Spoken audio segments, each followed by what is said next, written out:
Welcome back to Mark My Words. Video 6, but study session for week 5. This is David Chotka here, the founder and director of Spirit Equipped Ministries and the author of this resource, Mark My Words. By now, you will have begun to taste something of the astonishing nature of Jesus' ministry as it began in Capernaum and spread through the towns and villages of Galilee. It would be understatement to indicate that Jesus merely did wonderful things. He was doing astonishing things that caused throngs of people to flock first to the home of Simon Peter and his brother Andrew, and then even out to the wilds and back again. Yet it surely was the case that this was completely out of the box in terms of what he was doing and the way he was doing it. One of my personal mentors, Dr. John White, the InterVarsity author of the 1970s through to the 1990s, wrote a book on revival. It was called When the Spirit Comes with Power. He had closely examined the Wesley and the Whitefield revivals in particular, and was comparing those two historically documented movements to 20th century revivals.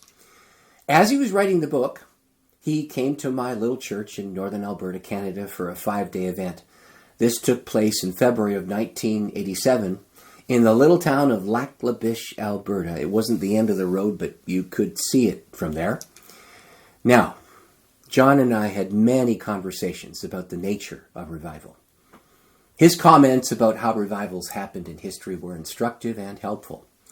In one personal conversation with me, he said words to this effect. It's not an exact quote, but I remember the gist very well. Everyone prays for a revival to come. Baptists, Presbyterians, Mennonites, you name it, they all pray for revival to come. Then, when a revival actually begins, it affects people profoundly. They experience intense shifts, not only spiritually, but mentally, emotionally, and physically. Unusual manifestations of power occur.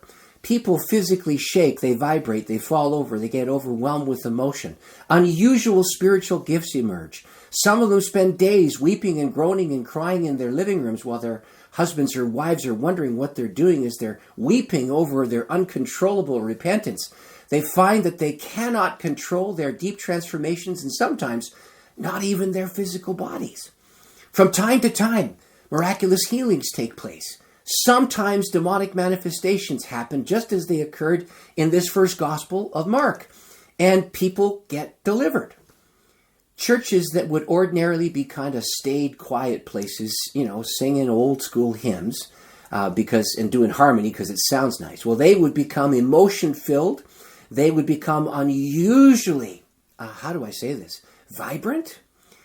The status quo would no longer be the status quo. Then the very people who had been asking for revival get all hot and bothered by the way that revival comes. Some of them even say, "Oh, God, stop it."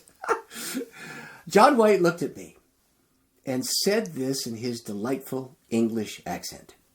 "Revival is usually quite messy." He could easily have been talking about the events that we have studied this week in Mark's Gospel. We read of a leper receiving a remarkable healing, being utterly unable to stop talking about what had just happened to him.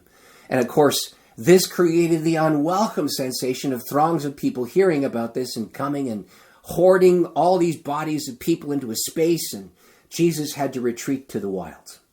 Well, we also have the account of 4 desperate men carrying a paralyzed man to an overpacked doorway and then probably on a ladder up the side of a house.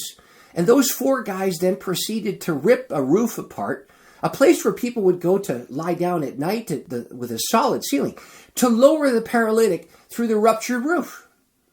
Have you thought about how the crowd might have felt underneath when pieces of roof debris came tumbling down on them while they were doing that task of trying to get their friend to Jesus?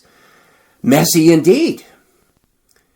The point of this week's study is that the gospel proclamation of Jesus was not merely a cultured 25-minute sermon, polished into a precision piece of work in a beautiful study with, books behind him like this. It was an encounter, and it prompted unusual responses to his powerful presence. So as you reflect together on what you've been studying this week, try and put yourself into these amazing narratives to imagine what it might have been like to watch a leper have his rotting putrid flesh grow back as healthy tissue while you watched, and to see the desperation of 4 strong men turn into a resolve to rip up a roof to get their friend to Jesus' touch. It sure is true that revival is messy. So let me ask you this question. Do you believe this should happen in our churches today? Well, if you think so, and you're praying for revival, if you're praying to that end, are you prepared and hopefully to tear up and hopefully repair somebody's roof? Wow. So now, turn to your study guide at the end of this chapter. Share with each other what you've been learning. I am more than sure that discoveries are emerging as you take a plunge into the Gospel of Mark. Mark my words. These are my words. What are yours?